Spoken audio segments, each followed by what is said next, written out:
Kwa majina anaitwa Jairus Kedi Mwichiwambi. Ndio, ni mkazi wa Swaswa halisi. Taarifa nilikuwepo maeneo haya, baada ya kusikia yowe ilibidi nisogee eneo hili. Na niliposogea nilikuta watu wamejaa na kusema kwamba kuna watoto watatu wametumbukia kwenye swimming pool.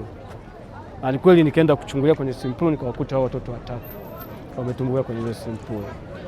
Ila sikuweza kupata taarifa zaidi sana juu ya hilo. Hicho ndicho nilichoona. Hao watoto ni hawajavuka miaka mitano.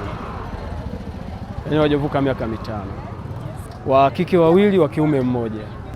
Jinsi tulivyokuta mazingira, yaani wawili wako chini kabisa ya maji, wamezama kabisa. Mmoja ndio yuko juu anaelea. Hatua zilizofuata ni kuwapigia vyombo vya usalama, hasa uongozi wa serikali ya mtaa ulisogea na kuwapigia vyombo vya usalama. Sisi wenyewe bado hatuna jibu kamili wameingiaje, kwa sababu sisi tumepata taarifa tu kuna watoto wametumbukia kwenye swimming pool baada ya hizo kelele.